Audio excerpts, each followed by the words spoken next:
మనసులో ఎప్పుడైనా అంతా గందరగోళంగా మన కంట్రోల్లో ఏదీ లేనట్టు అనిపించిందా? మన నిర్ణయాల్ని మనమే కాకుండా బయట పరిస్థితులు మనల్ని నడిపిస్తున్నట్టు ఎప్పుడైనా ఫీలయ్యారా? ఈరోజు మనం మన లోపల జరిగే ఇలాంటి ఒక పెద్ద సంఘర్షణ గురించే మాట్లాడుకోబోతున్నాం. మనలో ఉండే అసలైన రాజెవరు? మనల్ని పాలించేది మన అంతరాత్మనా లేక మనల్ని బలహీనపరిచే ఆలోచనలా? ఈ విశ్లేషణలో ఈ రహస్యాన్నే ఛేదిద్దాం రండి. ఇప్పుడు వినబోయే ప్రశ్న మన జీవితాలను మార్చే శక్తి ఉన్నది. హృదయ సింహాసనాన్ని వదిలి దేహమనే మట్టిలోకి ఎందుకు దిగిపోతావు? ఇక్కడ సింహాసనం అంటే ఏంటో తెలుసా? మన ఆత్మశక్తి, మన సంకల్ప బలం, మన విచక్షణ. మరి మట్టి అంటే మన శరీరం మీద ఉండే మోహం, చిన్న చిన్న కోరికలు, మనల్ని పక్కదారి పట్టించే చింతలన్మాట. ఈ రెండింట్లో మనం దేనిని ఎంచుకుంటున్నాం అనేదానిపైనే మన జీవితం ఆధారపడి ఉంటుంది. కాబట్టి మనమందరం మనల్ని మనం వేసుకోవాల్సిన ప్రశ్న ఇదే: మనం మన అంతర్గత శక్తి అనే సింహాసనాన్ని ఎంచుకుంటున్నామా, లేక బయట ప్రపంచమనే పరధ్యానంలో చిక్కుకుపోతున్నామా? ఈ విశ్లేషణలో ఈ రెండింటి మధ్యున్న తేడా ఏంటి, మళ్ళీ ఆ సింహాసనం వైపు తిరిగి ప్రయాణించే మార్గమేంటో చూద్దాం. మనలో ప్రతి ఒక్కరికీ లోపల ఒక రాజ్యం ఉంటుంది. ఆ రాజ్యానికి రాజధాని మన హృదయం. అక్కడ ఒక సింహాసనం ఉంటుంది. దానిపై మనం కూర్చున్నంతసేపు మన జీవితం మన చేతుల్లో ఉంటుంది. సరే, ఇంతకీ ఆ సింహాసనం అంటే ఏంటి, దానిపై కూర్చోవడమంటే ఏంటో ఇప్పుడు వివరంగా తెలుసుకుందాం. ఒకసారి చూడండి. ఒకవైపు ఎంత ప్రశాంతంగా, శక్తివంతంగా సింహాసనంపై కూర్చున్న ఆత్మ ఉందో, మరోవైపు చింతలతో, సంకెళ్లతో మట్టిలో కూరుకుపోయిన జీవి.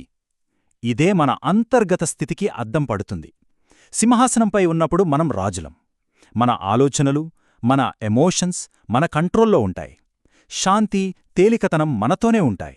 కాని ఎప్పుడైతే ఆ సింహాసనం దిగి మట్టిలోకొస్తామో మనం బానిసలమైపోతాం. బయటి పరిస్థితులకు, మనలోని బలహీనతలకు లొంగిపోతాం. మరి ఈ సింహాసనాన్ని అధిష్ఠించడం వల్ల మనకు దొరికే అసలైన బహుమతేంటి? మనం నిశ్చింత చక్రవర్తులుగా మారతాం. అంటే జీవితంలో ఎలాంటి కష్టాలు, ఒడిదొడుకులు వచ్చినా సరే మనస్సు ప్రశాంతంగా ఉంటుంది. చిన్న చిన్న విషయాలకే కంగారు పడిపోకుండా ఒక రాజులా ధైర్యంగా, ఆత్మవిశ్వాసంతో ముందుకు వెడతాం. సింహాసనంపై ఉండటం ఇంత బాగుంటే మరి మనల్ని అక్కడ నుండి కిందకు లాగేదేంటి? ఇక్కడే మాయ అనే కాన్సెప్ట్ వస్తుంది. మాయ అంటే ఏవో మాయలు మంత్రాలు కాదు, మన లోపల ఉండే అడ్డంకులే. మనల్ని ఆ సింహాసనం నుండి దూరం చేసే శక్తులే ఈ మాయ. అయితే ఇక్కడొక చాలా ముఖ్యమైన విషయాన్ని మనం గమనించాలి. నిశ్చింతగా ఉండటమంటే నిర్లక్ష్యంగా ఉండటం కాదు. ఈ రెండిటికీ చాలా తేడా ఉంది. నిశ్చింత అనేది ఆత్మవిశ్వాసం, మన లోపలి శక్తి నుండి పుడుతుంది. కాని నిర్లక్ష్యమనేది బాధ్యతారాహిత్యం నుండి వస్తుంది. వినడానికి ఒకేలా అనిపించినా వాటి ఫలితాలు మాత్రం పూర్తిగా వేరుగా ఉంటాయి. మరి ఈ మాయ మనమీద ఎలా పనిచేస్తుంది? ముఖ్యంగా 2 రకాలుగా. మొదటిది అనవసరమైన ఆలోచనలు. అది ఎందుకలా జరిగింది, రేపు ఏమవుతుందో ఇలాంటి ఆలోచనలతో మన ఎనర్జీని వేస్ట్ చేసుకోవడం. ఇక రెండోవది నాకే అన్నీ తెలుసు, నేనే కరెక్ట్ అనే అహంకారం. ఇతరుల మాట వినకుండా మన అభిప్రాయమే సరైనదని పట్టుబట్టడం. ఈ రెండూ మనల్ని సింహాసనం నుండి కిందకులాగే బరువైన సంఖ్యలులాంటివి. సమస్యను అర్థం చేసుకున్నాం కదా, ఇప్పుడు పరిష్కారం వైపు వెళ్దాం.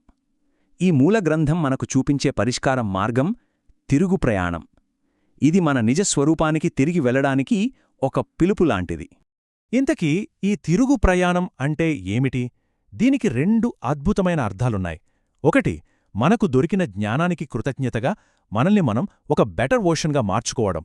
రెండవది, మన అసలు స్వరూపాన్ని, అంటే మనలోని మంచితనాన్ని, స్వచ్ఛతను తిరిగి పొందడం. మనం పుట్టినప్పుడు ఎలా అయితే నిర్మలంగా ఉంటామో ఆ స్థితికి తిరిగి వెళ్లడమే ఈ ప్రయాణం యొక్క అసలు ఉద్దేశం. గమ్యం తెలిసింది, కాని మార్గమేది? ఈ తిరుగు ప్రయాణాన్ని ఎలా మొదలుపెట్టాలి? దానికి ఒక సులభమైన, ప్రాక్టికల్ పద్ధతి ఉంది. అదేంటో ఇప్పుడు చూద్దాం. ఈ మార్గం పేరు ఫాలో ఫావర్, అంటే మనం ముందు నడిచిన ఒక మార్గదర్శిని అనుసరించడం. ఈ బోధనలను అందించిన బ్రహ్మబాబా తమ జీవితంలో ఈ సూత్రాలను పాటించి చూపించారు. కాబట్టి మనం కొత్తగా ఏమీ కనిపెట్టక్కర్లేదు. వారి అడుగుజాడలలో నడిస్తే చాలు.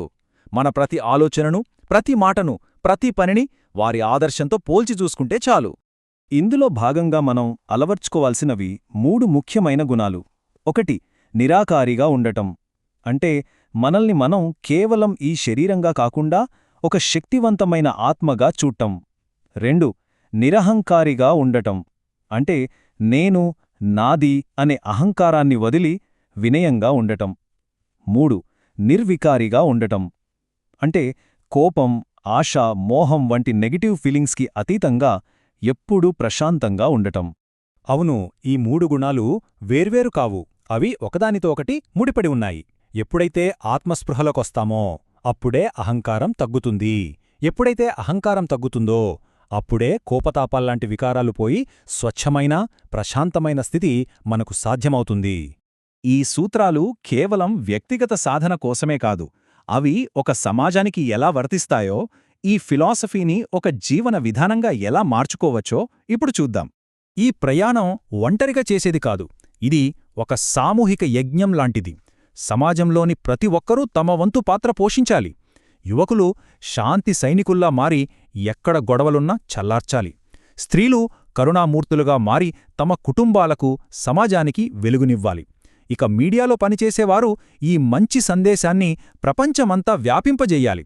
అందరూ కలిసికట్టుగా పనిచేసినప్పుడే ఒక మంచి సమాజం తయారవుతుంది. సరే, ఇప్పుడు ఈ విశ్లేషణ మొత్తాన్ని ఒక ఆచరణాత్మకమైన, గుర్తుండిపోయే ముగింపు వైపు తీసుకొద్దాం. మనం ఎంతసేపు చెప్పుకున్న బోధనల సారాంశాన్ని, శక్తిని ఒక చిన్న ప్రాక్టికల్ ఎక్సర్సైజ్లో ఎలా పొందుపరిచారో చూద్దాం. మరి జ్ఞానాన్నంతటినీ రోజూ పాటించడానికి ఒక చిన్న టెక్నిక్ ఉంది.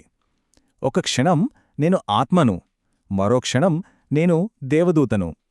ఈ చిన్న వాక్యాన్ని రోజంతా గుర్తుంచుకోండి. పనిలో ఉన్నప్పుడు, నడుస్తున్నప్పుడు, ఎప్పుడైనా సరే. ఒక క్షణం ఆగి నేను ఈ శరీరాన్ని కాదు, ఒక ప్రశాంతమైన ఆత్మను అని అనుకోండి. ఆ వెంటనే నా మాటలు, నా చేతలు ఒక దేవదూతలా ఉండాలి అని సంకల్పించుకోండి. ఈ చిన్న అభ్యాసం మీ జీవితంలో చాలా పెద్ద మార్పును తీసుకొస్తుంది. ఈ విశ్లేషణ ఇక్కడితో ముగిసింది.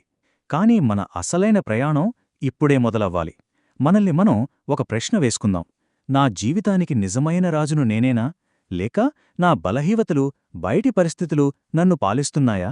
మన హృదయ సింహాసనాన్ని మనం తిరిగి ఎలా దట్టించుకోవాలి? దీని గురించి ఆలోచిద్దాం.